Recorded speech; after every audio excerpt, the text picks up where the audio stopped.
కీర్తి మరి ఏం చేద్దాం చెప్పు.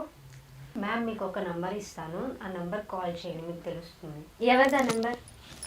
మనోజ్ వాళ్ళ ఫస్ట్ వైఫ్ది. ఓకే.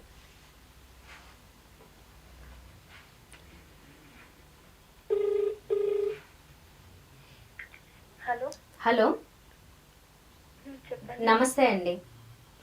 నేను యాంకర్ చందన. ఇక్కడ కీర్తి అనే అమ్మాయి అలాగే మీ ఎక్స్ హస్బెండ్ మనోజ్ ఉన్నారు, గుర్తుపట్టారా? ఓకే. వీరిద్దరూ మీకు తెలుసు కదా? తెలుసు అండి, చెప్పండి. ఒకసారి మీ హస్బెండ్కి ఇస్తాను. ఇక్కడ ఒక సమస్యతో వచ్చింది కీర్తి అనే అమ్మాయి. మీ ఎక్స్ హస్బెండ్ మోసం చేశారు అని తను చెప్తుంది. తను అన్ఫిట్ అంటుంది ఫ్యామిలీకి.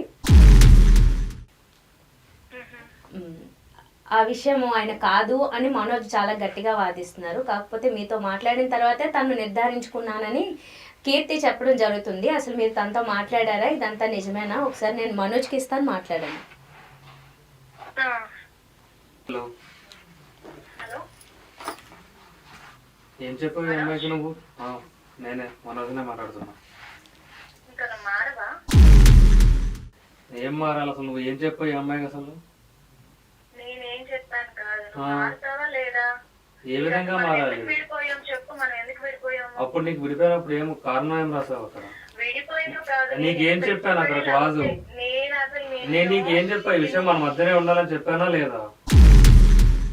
అదే నేను చెప్తున్నా, నేను ఇప్పటికీ ఎవరికి చెప్పలేదు. నువ్వు చెప్పకుండా నువ్వు ఎవరికి ఏం చెప్పలేదా? నువ్వు ఎవరికి ఏం చెప్పలేదా? విను, వింటున్నా గానీ నువ్వు ఎవరికి ఏం చెప్పలేదా? నీ గురించి నీకు తెలియదా? ఇప్పుడు నువ్వు నా గురించి ఏం చెప్పావు? నువ్వు నా గురించి అందరికీ ఏం చెప్తున్నావు అని అడుగుతున్నా నేను, అంతే. అదే చెప్తున్నా, నీ గురించి నీకు తెలుసా తెలీదా? నేను ఇంత కష్టపడి లవ్ చేసి పెళ్లి చేసుకొని నేను ఎందుకు హ్యాపీగా లేదు, మనం ఎందుకు విడిపోయావు నీకు తెలియదా? నేను చెప్పాలా మళ్ళీ నీకు స్పెషల్గా? నువ్వు విడిపోయావు, వెళ్ళిపోయావు, నీ జీవితం నువ్వు ఆనందంగా బతుకుతున్నావు, కాదనట్లేదు, ఓకేనా? ఆ విషయం అందరికి ఎందుకు చెప్తున్నావు నువ్వు?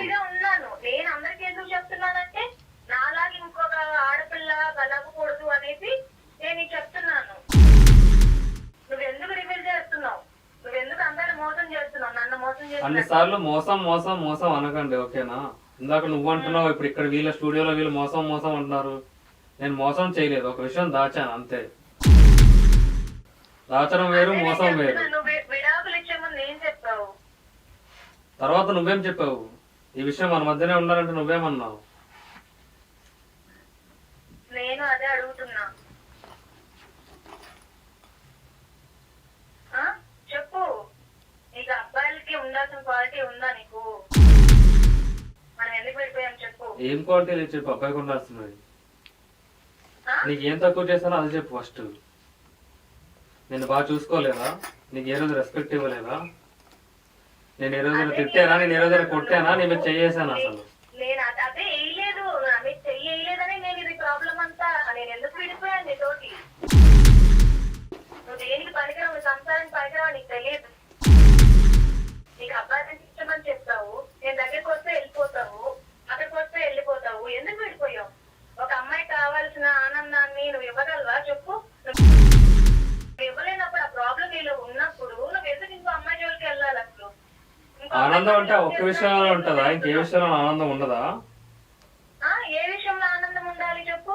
ఏ విషయంలో నీకు తక్కువ చేశాను చెప్పు? నువ్వు తక్కువ చేయలేదు. మరి ఆనందంగా లేనని అంటున్నావు కదా? అవును, అన్ని విధాలుగా హ్యాపీగా ఉండాలి కదా. ఇప్పుడు నీతో ఇప్పుడు అన్ని ఇప్పుడు చాలా మంది సంసారాలు చూసావు, అన్ని సంసారాల్లోని అన్ని ఆనందంగా ఉండవు, ఏదో ఒక విషయంలో లోటు ఉంటది కదా. అయినా సరే జనాలు బతుకుతున్నారు కదా, ప్రజలు బతుకుతున్నారు కదా. మనోజ్ అది సెకండరీ. ఇది మీరు తెలిసి మోసం చేయడం గురించి మాట్లాడుతున్నాం అంతే. నేను మోసం చేయలేదండి, ఒక విషయం దాచాను అంతే.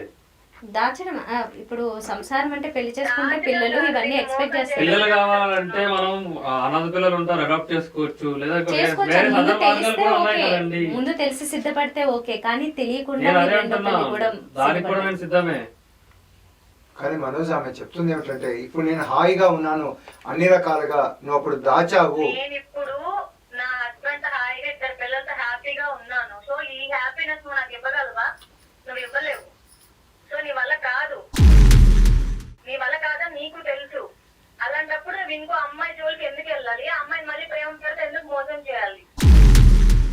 నేను ఆ అమ్మాయిని ప్రేమ పేరుతో మోసం ఏం చేయలేదు. ఆమె మొదట నన్ను ప్రేమించానని చెప్పింది, తర్వాత నేను సరే పెళ్లి చేసుకుందాం అని చెప్పి అన్నా అంతే. సరే సరే, నీకు తెలుసు కదా నీ ప్రాబ్లం నీకు తెలుసు కదా, మరి అమ్మాయికి చెప్పొచ్చు కదా. నువ్వు ఎందుకు యాక్సెప్ట్ చేయట్లేదు? నువ్వు ఒప్పుకోవచ్చు కదా నా దగ్గర ప్రాబ్లం ఉందని. నువ్వు అన్ఫిట్ అని చెప్పొచ్చు కదా. మీ పేరు తెలుసుకోవచ్చా అండి? మేడం అసలు ఏం జరిగిందంటే నేను మొత్తం రివీల్ చేస్తాను, అసలు వినండి ఫస్ట్. ఓకే. అతను ఏంటంటే ఫస్ట్ మేము ఇద్దరం లవ్ చేసుకున్నాం మేడం. లవ్ చేసుకుని హ్యాపీగా ఉన్నామని మ్యారేజ్ చేసుకున్నాము. మ్యారేజ్ చేసుకొని స్టార్ట్ చేసామండి. అసలు నేను పక్కన కూర్చుంటే లేచి వెళ్ళిపోయేవాడు. ఎక్కడికి వెళ్ళినా అసలు అతని ఫీలింగ్సే ఉండవు అమ్మాయి మీద. మీరు లవ్ లో ఎంత కాలం ఉన్నారు? పెళ్లి కావడానికి మధ్యలో ఎంత టైం పట్టింది? 1 year ఉన్నాం మేడం. ఓకే. ఆ 1 year లో మీకు అప్పుడు డౌట్ ఏం రాలేదు మీకు కూడా? నాకు డౌట్ ఏం రాదు, మేమేం అడ్వాన్స్ అవ్వలేదు మేడం, జస్ట్ లవ్ చేసుకున్నాం అంతే. ఓకే, పెద్దలు నొప్పించి పెళ్లి చేసుకున్నారు. అవునండి. ఓకే.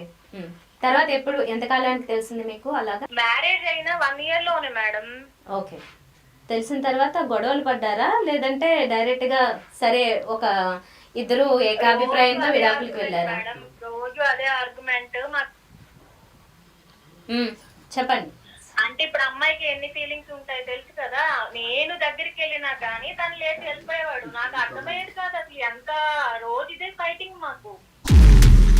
ఓకే. తను అగ్రీ చేయడు, తను అన్ఫిట్ అనేది తను అగ్రీ చేయడు. తను అసలు నన్ను ముట్టుకోడు. తర్వాత మొత్తానికి మీ దగ్గర ఓపెన్ అయ్యారు కదా? ఓపెన్ అయ్యి చెప్పారు కదా, ఆయన ఒప్పుకున్నారు. ఓపెన్ సీక్రెటే మేడం. ఓపెన్ అయ్యింది ఆల్రెడీ మ్యాటర్. అప్పుడే నేను డివోర్స్ తీసుకున్నాను. నేను ఇప్పుడు వేరే మ్యారేజ్ చేసుకుని హ్యాపీగా ఉన్నాను. మీరు చెప్పిన విషయాలని బట్టి ఇప్పుడు కీర్తి అనే అమ్మాయికి మేము ఒక పరిష్కారం ఇవ్వాలనుకుంటున్నాము. కాబట్టి ఒకసారి ఇక్కడ మా సైకాలజిస్ట్ హరికుమార్ గారు ఉన్నారు, ఒకసారి మాట్లాడండి. సరే మేడం. అమ్మా, మీరు ఇప్పుడు కీర్తి మీ మనోజ్ను బాగా ఇష్టపడుతుంది, పెళ్లి చేసుకోవాలనుకుంటుంది. అయితే ఆమెకు ఒక అయోమయం వచ్చింది ఎప్పుడైతే మీరు చెప్పారో.